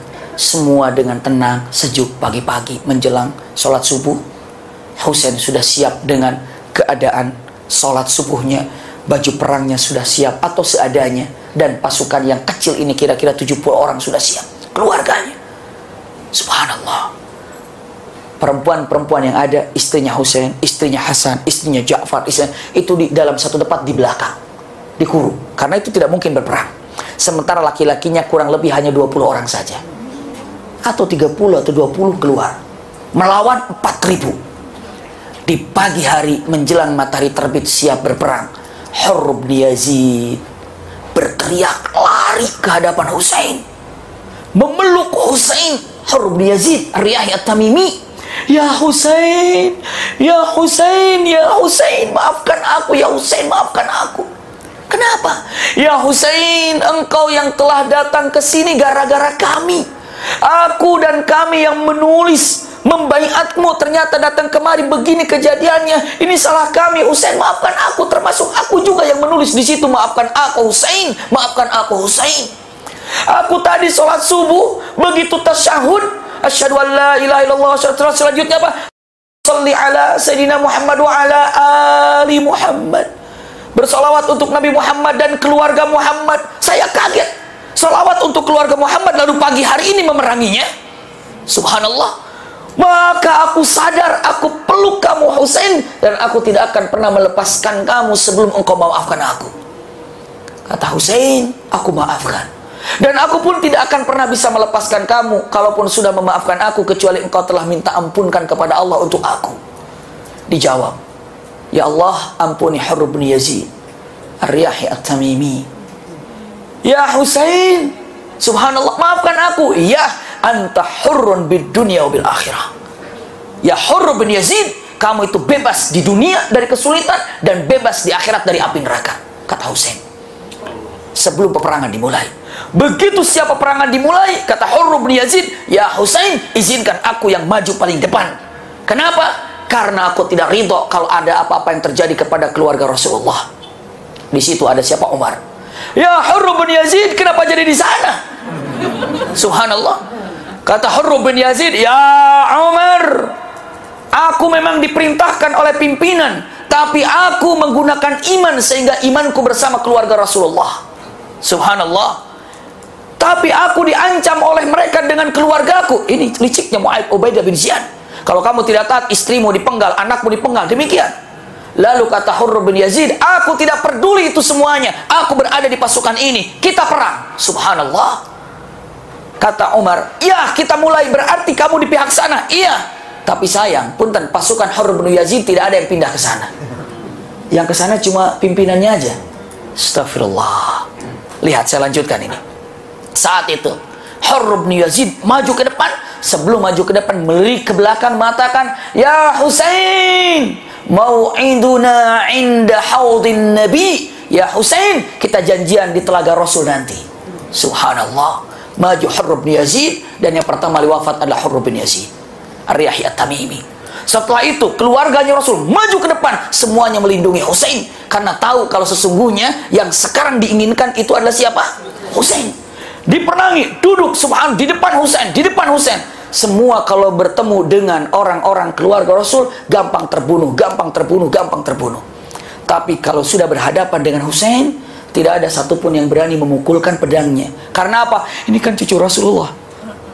Jangan sampai terdengar kabar kalau dia itu yang membunuh siapa?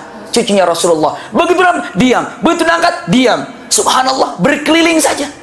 Sehingga tinggal hanya satu orang, siapa? Husain. Dikurung dengan ribuan orang, tapi hanya ngurung saja.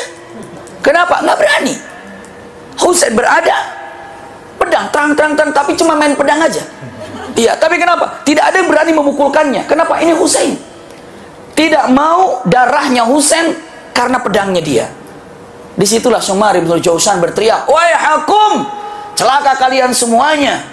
Masa berperang dengan Husain hanya begini saja? Bunuh Husain, bunuh Husain, pimpinan dari atas, Syumar bin Jausan.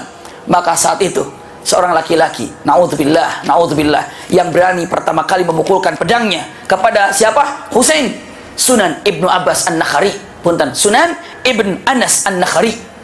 Sunan Ibnu Anas An-Nakhari ini yang pertama kali memukulkan pedangnya ke kaki Husain. Dipukul, jatuh, tusuk, wafat. Subhanallah, beberapa tusukan. Dari mulai situlah orang sudah mulai berani dengan hal itu, karena sudah ada orang yang memulainya. Sunan Ibnu Anas An-Nakhari itu yang pertama kali menusukkan pedangnya. Saat sudah jatuh Husain, loncat yang namanya siapa? Syumar ibn Jausan di atas atau di dadanya Husain dengan lututnya, pegang zajar ra'sa, potong kepalanya, diangkat demikian. Kalau dirinya telah membunuhnya, ambil tombak, masukin, diangkat.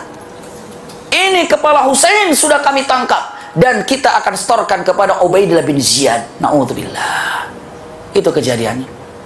Umar Ibn Sa'ad melihat kejadian itu, ya, itulah ada ancaman. Sebagian ulama karena ancaman, sebagian ulama karena dunia yang ada di belakangnya memilihnya. Tapi kalau cinta kepada keluarga masih ada, melindungi keluarga Rasul yang ada di sana. Tidak boleh ada yang mendekatinya, dan semua tanpa dijaga pun semua sudah paham ini keluarga Rasul. Tanpa dijaga pun mengerti semuanya.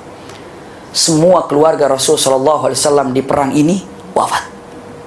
Laki-lakinya semua wafat kecuali satu yang tersisa. Iya, Ali al-Asghar ataupun Zainal Abidin namanya. Subhanallah, kita hitung sama-sama atau sama. Yang wafat itu Ali bin Abi Thalib punya anaknya itu 39. Iya, dari beberapa istri yang dia miliki, 19 laki-laki. Dan di situ wafat semua kecuali satu. Subhanallah. Dan keturunan-keturunannya pasti di sananya. Coba kita hitung sama-sama. Iya, ataupun saya bacakan dengan singkat. Putra Ali bin Abi Thalib, iya, yang ikut di sana yang wafat, Ja'far bin Ali bin Abi Thalib, Abbas bin Ali bin Abi Thalib, Abu Bakar bin Ali bin Abi Thalib, Muhammad bin Ali bin Abi Thalib, Uthman bin Ali bin Abi Thalib radhiyallahu anhum jami'an. Ini putranya Ali bin Abi Thalib wafat. Iya, selanjutnya punten, putra daripada yang namanya Hasan, putra Hasan hadir di situ. Yang wafat Abdullah ibnu Hasan, Qasim ibnu Hasan, Abu Bakar ibnu Hasan, semua wafat di situ. Putranya Ja'far, Abdullah dan Abdurrahman wafat di situ. Putranya Muslim bin Aqil, ada Abdullah dan Aqil wafat di situ. Subhanallah. Putranya Abdullah bin Ja'far juga wafat, Aun dan Muhammad namanya. Putranya Husain di situ adalah ada Abdullah dan ada Alil Akbar wafat di situ. Yang tersisa hanya satu orang, putranya Husain adalah Zainal Abidin. Itu saat itu kenapa tidak ikut perang? Karena masih kecil. Sudah masih kecil, sakit juga. Ditahan oleh ibunya. Kalau dia maju, wafat juga. Kalau wafat di situ, selesai. Tidak ada lagi keluarga Rasulullah pada saat ini. Habis. Habis dari sini. Ubaidah bin Ziyad, subhanallah, menghabiskannya. Begitu didatangkan ke sana, pertama kali kepalanya Husain dan jasadnya. Ubaidah bin Ziyad, ini Husain, iya. Wah, tombak. Lalu tombak itu dimasukin ke mulutnya Husain. Seperti ini. Ini Husain. Di situ ada Anas bin Malik. Anas bin Malik sudah tua, sudah sepuh, tapi tidak tahan melihat ini. Dengan mata Enza, jauhkan tongkatmu itu. Jauhkan tongkat itu. Jangan sampai di mulutnya. Gini-gini, ini Husain. Penghinaan gitu. Wallahi, demi Allah, aku pernah melihat mulut Rasulullah mencium mulutnya Husain. Jangan seperti itu. Subhanallah. Jadi dulu Husain, punten, lagi kecil, lagi lucu kan kalau lagi lari lagi, ditangkap sama Rasulullah, ditangkap Rasulullah, lari, akhirnya ditangkap Rasulullah, kena, pegang mulutnya, jatuh ke sini, lalu itu, begitu kan, anak-anak dicium mulutnya oleh Rasulullah SAW di depan para sahabat, dan Rasulullah mengatakan, subhanallah, ana min Husain wa Husainu minni. Aku bagian daripada Husain dan Husain dari bagianku. Allahumma ahib man ahabba Husain. Ya Allah, cintailah orang-orang yang mencintai Husain. Subhanallah. Kenapa kita sampaikan cerita Husain ini? Karena mencintai Husain adalah keinginan Rasul sallallahu alaihi wasallam. Saya lanjutkan. Punten, saat itulah yang terjadi dalam keadaan khawatir dan ketir dibawa keluarga Rasul sallallahu alaihi wasallam ke siapa? Ke Ubaidah bin Ziyad. Lalu ditanya mau dikemanakan, mereka minta pulang ke Madinah. Dikirim ke Madinah, begitu melihat ada Zainal Abidin yang masih kecil, ditanya, ini siapa nih? Ini Zainal Abidin. Anaknya siapa? Masih ada? Hampir mau dibunuh. Dilindungi oleh ummahat ataupun ibu-ibu dari keluarga. Jangan, jangan. Tidak terbunuh. Dan beberapa, jangan, tidak terbunuh. Zainal Abidin tidak terbunuh. Subhanallah. Dan dibawa ke kota Madinah, dan dari situlah keluarga Rasul sallallahu alaihi wasallam sampai hari ini masih ada. Di Indonesia, habaib yang soleh masih ada. Dari mana awalnya? Dari satu itu, yang selamat daripada peristiwa Karbala. Bisa dipahami ya? Sekarang, punten, belum ikhtitam, nyantai kalau hari libur, ya. Subhanallah, pertanyaannya, siapa yang telah membunuh Husain? Secara khusus yang membunuh Husain itu 3. Iya, pertama, Ubaidah bin Ziyad sebagai pemimpin. Yang kedua, siapa? Syummar ibn Jausan, itu adalah yang memotong kepalanya. Sunan ibn Abbas an-Nakhari, ini yang menusuknya. Sekarang ibu bapak mungkin nanya, siapa Ubaidah bin Ziyad? Siapa Syummar ibn Jausan? Siapa Sunan bin Anas? Syummar ibn Jausan itu adalah Syi'atu Ali dan Syi'atu Husain. Syummar ibn Jausan itu adalah saat itu berada di pasukannya Ali bin Abi Thalib ketika perang Siffin. Bisa dipahami ya? Lalu siapa? Ubaidah bin Ziyad ketika perang Siffin, dia berada di pasukannya Ali bin Abi Thalib. Sunan ibn Abbas an-Nakhari ketika perang Siffin juga berada bersama pasukannya Ali bin Abi Thalib. Na'udzubillah. Astagfirullah. Jadi yang membunuh keluarga Rasulullah itu adalah semuanya adalah para pendukung Ali. Para pendukung Ali. Lihat. Saya lanjutkan. Lalu siapa yang para pembunuhnya? Itu 3. Lalu peranannya mereka, orang Kufah itu. Punten, saya lanjutkan ini. Kesaksian daripada keluarga Rasul sallallahu alaihi wasallam. Yang membunuh Ali bin Abi Thalib ataupun yang membunuh Husain itu adalah para pendukungnya. Para pendukungnya, Ansaru Husain, atau dikatakan Syi'atu Husain. Syiah itu artinya apa? Pendukung. Perkataan yang disampaikan oleh Saya sampaikan dulu, ini dari keluarganya, daripada Zainal Abidin. Zainal Abidin sudah dewasa dan besar. Dia mengatakan, ya Yuhannas, ke Kufah.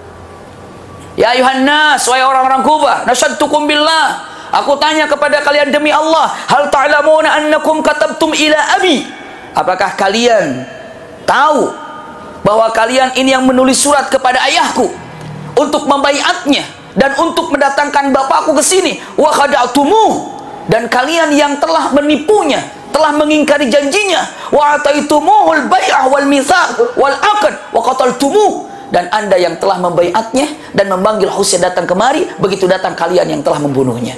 Berarti yang membunuh Husain siapa? Orang Kufah. Orang Kufah itu orang Irak. Orang Irak itu apa? Orang Irak itu adalah orang yang membaiat Sayyidina Husain dan yang menyuruh Husain untuk datang ke Kufah. Itulah yang membunuhnya. Lihat perkataan Husain ataupun perkataan Ali bin Husain atau Zainal Abidin saat sedang berjalan di Kufah. Sudah dewasa nih Zainal Abidin, sudah datang ke Kufah. Begitu datang ke Kufah, begitu datang Husain ataupun terdatang Zainal Abidin, nangis semuanya. Ya cucu Rasulullah, wahai anaknya Husain, aduh kami rindu engkau, kemana saja? Nangis semuanya. Aku ingat ayahmu dulu, aku menangis. Subhanallah. Apa yang dikatakan oleh Husain? Dikatakan oleh Zainal Abidin. Zainal Abidin mengatakan, tanuhuna wa tabkuna min ajlina, kalian meratap dan menangis karena kami. Famanil ladzi qatalana, siapa yang telah membunuh kami? Kalian kan? Subhanallah. Itu perkataan Zainal Abidin yang tegas kalau yang membunuh bapaknya atau Husain adalah orang Kufah. Syi'atu Husain yang menginginkan Husain itu ada, yang menginginkan Husain hadir. Subhanallah. Lihat perkataan Ummu Kulsum. Ummu Kulsum ini binti Ali, adanya Husain. Ummu Kulsum datang. Subhanallah, iya, dengan menyebutkan kata-katanya ketika dia sedang berjalan, nangis orang-orang Kufah. Oh ya Husain, ya Husain. Apa dikatakan oleh Ummu Kulsum? Ya ahlul Kufah, ya sawatan lakum, malakum khadaltumu hasanan wa qataltumu. Ya ahlul Kufah, apa yang membuat anda ini sangat membenci kepada Husain dan beraninya anda menipu Husain, berbaiat memanggil Husain lalu kalian membunuhnya? Itu menunjukkan orang Kufah yang membunuh. Perkataan siapa? Keluarga Rasul. Zainab ukhtu Husain, Zainab saudaranya Husain, sama saat nangis.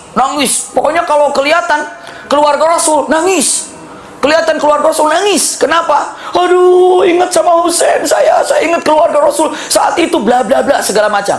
Jawab oleh Zainab apa? Ya ahlul Kufah, taqtuluna rijalakum, ya, taqtuluna rijalukum wa tabkuna nisaakum. Kalian laki-lakinya yang telah membunuh keluarga kami, lalu para perempuannya suruh menangis, suruh meratap. Lalu mengatakan al-hakim, yang akan mengadili kita adalah Allah Subhanahu wa taala. Kata siapa? Disampaikan oleh Zainab. Subhanallah. Saya lanjutkan. Ini sekarang kita lihat. Ada nggak kutub-kutub buku-buku Syi'atu Husain atau buku-buku dari kaum Syiah yang menunjukkan kalau sesungguhnya yang membunuhnya itu adalah mereka sendiri? Sekarang kita buka. Ternyata buku-buku Syiah menyatakan kalau yang membunuhnya adalah mereka. Ibu kaget, bapak kaget. Coba lihat, ada kitabnya Husain Al-Qurani. Ini adalah pemuka Syiah lama. Dalam kitabnya Rihabi Karbala di halaman 60. Kitabnya Fi Rihabi Karbala halaman 60. Lihat, Ahlul Kufah. Ini perkataan, bukan perkataan saya, perkataan dalam kitab itu. Pengarangnya adalah Husain Al-Qurani. Makanya kalau ada kata-kata yang kok begini, bukan kata-kata saya. Dia dikatakan Ahlu Kufah lam yaktafu bi tafarruqi an Imam Husain bal intaqal ila mauqif tsalits. Yang namanya Ahlu Kufah bukan hanya mengingkari janji dan bukan hanya meninggalkan saja, tapi lihat annahum bada'u yusari'una al-khuruj ila Karbala, tapi mereka berbondong-bondong dengan cepat datang ke Karbala. Ini orang-orang ini untuk apa? Liharbi Imam Husain, untuk memerangi Imam Husain. Wa fi Karbala kanu yatasabaquna ila tasjilil mawaqif allati turdi syaitan wa tubghir rahman wa tubghidur rahman. Orang Karbala atau orang Kufah bukan hanya sekedar mengingkari Husain dan bukan saja mencuekkan Husain, tapi apa? Mereka segera menuju ke Karbala untuk membunuh Husain dan berlomba-lomba untuk mengikuti ajarannya setan dan untuk menjauhkan diri daripada ridha Allah. Kata siapa? Pimpinan Syiah. Sadar itu. Tahu. Ini adalah Husain Al-Qurani. Murtada Al-Mutahhiri, ini adalah juga Syiah. Iya. Murtada Al-Mutahhiri dalam kitabnya. Subhanallah. Ini Murtada ada dalam kitabnya Malhamah Al-Husainiyah. Kitab juz 1 halaman 129. Lihat kata-katanya. Wala raiba fi anna al-Kufata kanu fi syi'ati Ali. Tidak ada ragu, yang namanya Kufah itu adalah Syiatu Ali. Jangan ragu, kata dia bilang, yang namanya Kufah itu adalah Syiatu Ali. Hum syi'atu ahlu ghadar, dan mereka itu adalah semuanya pengkhianat. Kata dia, Murtada Al-Mutahhiri. Lihat-lihat. Wa anna alladhi qatalu Imamul Husain hum syi'atuhu, dan yang membunuh Husain itu adalah para pendukungnya. La haula wala quwata illa billah. Ya, maqtal Husain ala yadil muslimin bal ala yadi Syiah atau ala yadi Syiati. Yang membunuh Husain itu orang-orang yang mengaku muslim dan dia itu adalah para pendukungnya Husain. Disampaikan.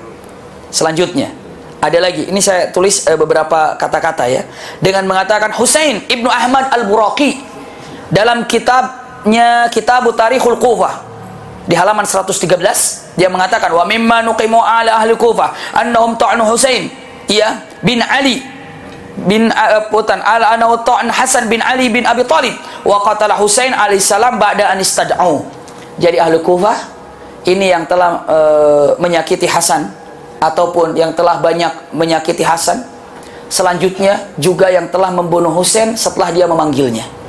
Ini ada dalam kitabnya Kadhim Al-Ihsan An-Najafi dalam kitab fi Kitab Asyura halaman 89. Dikatakan di sini, ini lebih jelas ya, dengan mengatakan inna jaish, sesungguhnya pasukan alladzi li harbi Imamil Husain, yang telah membunuh Imam Husain, katanya ya, 3,000 kulluhum, kira-kira 3.000 tapi lebih dari 3.000. Kulluhum min ahli Kufah, semua dari Kufah, tentara Kufah, tentara Irak, yang telah menulis surat dan memanggilnya. Subhanallah. Kullu min ahli Kufah. Lalu dikatakan la Syami, tidak ada yang namanya pasukan Syam. Wala Hijazi, juga tidak ada pasukan Hijaz. Wala Hindi, dan tidak ada pasukan India. Wala Pakistani, dan tidak ada pasukan Pakistan. Wala Sudani, dan juga tidak ada yang dari Sudan. Wala Misri, dan tidak ada dari Mesir. Wala Afriqi, dan tidak ada dari Afrika. Bal kulluhum min ahli Kufah, tapi semuanya dari Kufah. Semua dari Kufah. Jadi yang mengepung Kufah, yang membunuh Kufah, yang memotong Kufah. Subhanallah. Ini perjalanan ataupun kejadian yang sangat menyedihkan. Muhsin Al-Amid, ini adalah petinggi daripada orang Syiah. Dalam kitabnya dalam kitabnya A'yanus Syiah jilid 1 halaman 26. Lihat, "Tsumma baya al-Husain fi in ahli Iraq 20,000." Orang Irak membaiat Husain 20.000 jumlahnya. Terus apa? Qadaru bihi, terus dia khianat. Iya, wa kharaju alaihi, terus memeranginya. Wa bai'atu fi anaqihim wa qataluh. Padahal baiatnya dia lakukan, tapi pembunuhannya pun dia lakukan. Kapan terbunuh Husain? 10 Muharram. Dan ingat, begitu mau perang, Husain membawa buku itu dan teriak di depan 5.000 pasukan yang dipimpin oleh Amr ibn As ataupun tadi Umar ibn Sa'ad. Diteriakan, "Aku bawa buku kalian yang dikirim kepada kami." Kata siapa? Husain. Fulan ibnu Fulan, ada Fulan ibnu Fulan, ada Fulan. Apakah kalian telah mencatat ini? Yang ada namanya nyaut. Fulan, iya Fulan. Bukankah kalian telah berbaiat kepada kami? Mereka bilang, itu kemarin, sekarang tidak. Na'udzubillah. Ghadar.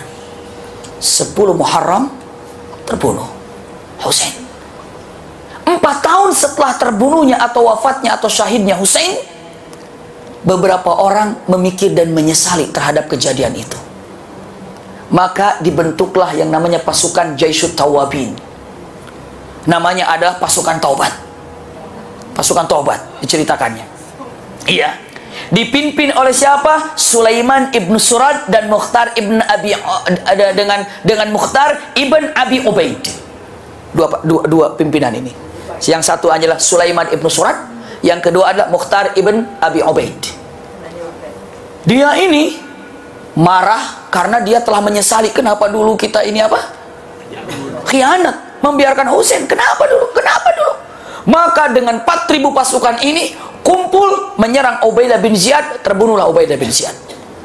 Dan beberapa riwayat terbunuh juga yang namanya Syummar, terbunuh juga Sunan ibn Anas. Pokoknya orang-orang pemuka-pemuka terbunuh. Dan mereka saat itu tidak puas, ya. Lalu dia datang kepada tempat Karbala. Lalu dia melihat tempat terbunuhnya Husain. Lalu dia menangis meratap di situ, ya.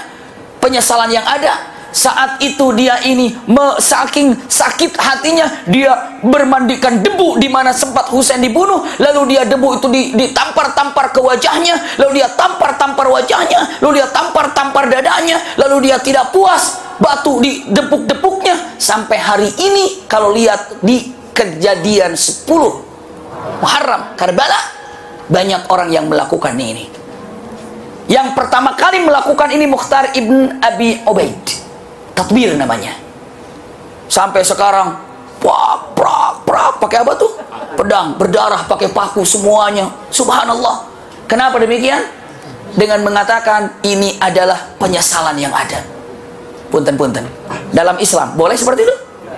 Ya, tidak boleh. Penyesalan tidak boleh. Punten.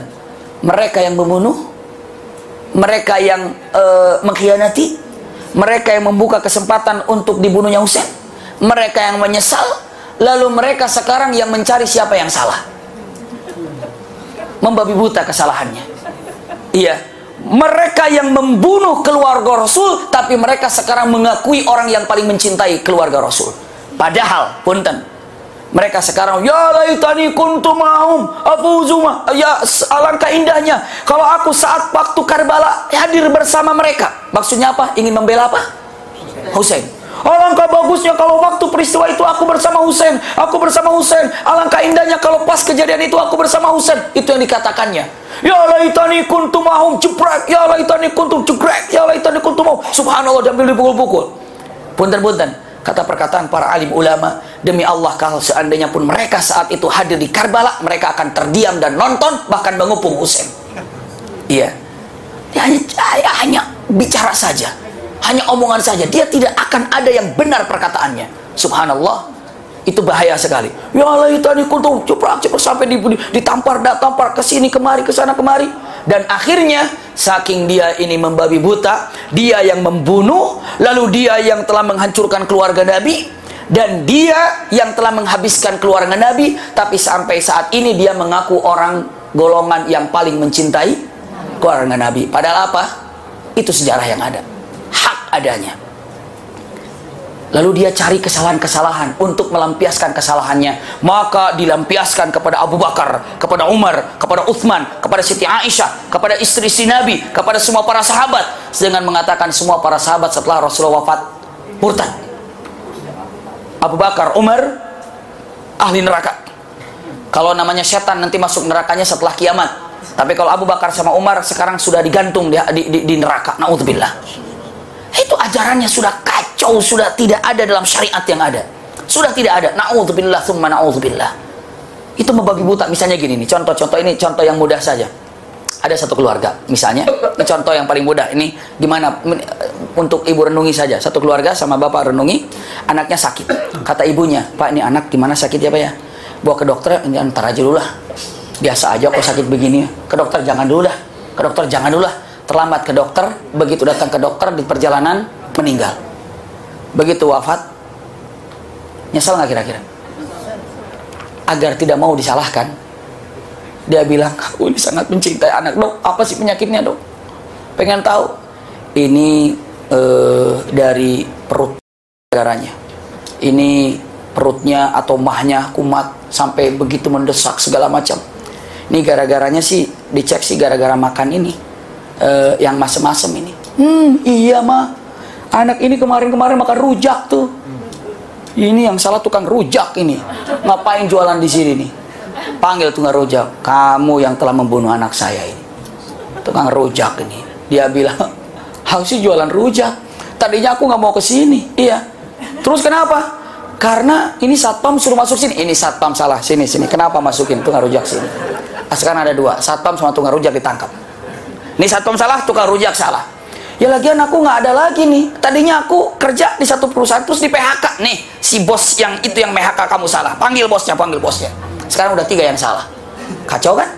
Begitulah carinya. Setelah itu apa? Dengan mengatakan, oh ini bosnya yang ini salah, terus ini tukang rujak salah, satpam salah. Dibilang nih, rujak mana nih? Ini dari Pondok Labu. Ini semua di Pondok Labu salah itu. Pasar Pondok Labu salah. Tukang buah semua Pondok Labu salah. Salah.